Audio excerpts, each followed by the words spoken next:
सहरी के वक्त दस्तरख्वान पर ऐसे फल और खाने चुने गए जो मौलाना ने ज़िंदगी भर न देखे थे।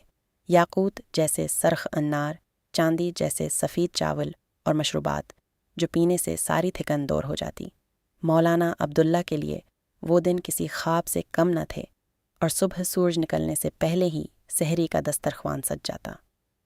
दस्तरख्वान पर ऐसे परसरार पकवान होते जिनकी खुशबू से सारा हिजरा महक उठता।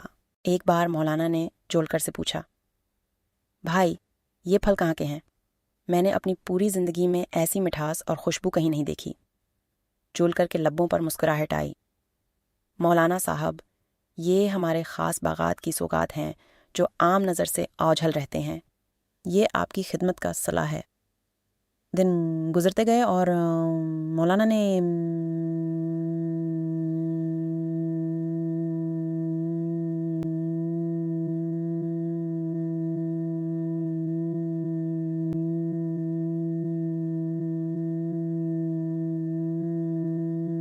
महसूस की। इस गांव में कभी कोई बच्चा रोता हुआ नहीं सुनाई देता था, न कोई जानवर नजर आता।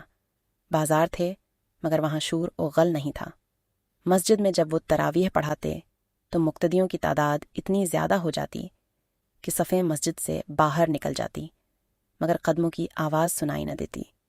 सब सफ़ेद लिबास में मलबूस खामोश और मतानत से खड़े रहते। और एक रात जब मौलाना तिलावत कर रहे थे, उन्होंने महसूस किया कि उनकी आवाज़ में एक गैर मामूली ताकत आ गई है, जैसे कोई उनके अल्फाज को फ़ज़ा में थाम रहा हो। वो जितनी देर पढ़ते उनकी थकन इतनी ही कम होती। उन्हें ऐसा लगता जैसे वो ज़मीन पर नहीं बल्कि बादलों पर खड़े नमाज पढ़ रहे हों। सहरी के वक्त दस्तरख्वान पर ऐसे फल और खाने चुने गए जो मौलाना ने ज़िंदगी भर न देखे थे। याकूत जैसे सरख अनार, चांदी जैसे सफ़ेद चावल और मशरूबात जो पीने से सारी थिकन दूर हो जाती। मौलाना अब्दुल्ला के लिए वो दिन किसी ख्वाब से कम न थे और सुबह सूरज निकलने से पहले ही सहरी का दस्तरख्वान सज जाता। दस्तरख्वान पर ऐसे प्रसरार पकवान होते जिनकी खुशबू से सारा हुजरा महक उठता। जौलकर के लबों पर मुस्कुराहट आई। मौलाना साहब, ये हमारे ख़ास बागात की सौगात हैं जो आम नज़र से ओझल रहते हैं।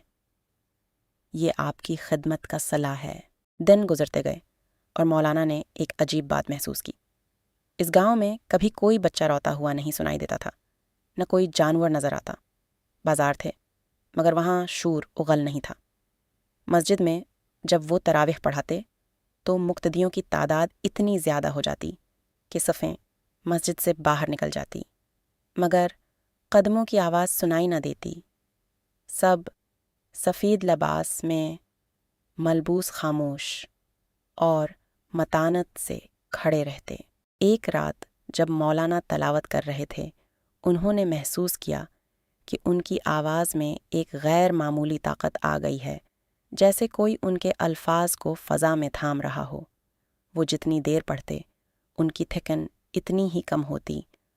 उन्हें ऐसा लगता जैसे वो ज़मीन पर नहीं बल्कि बादलों पर खड़े नमाज पढ़ रहे हों।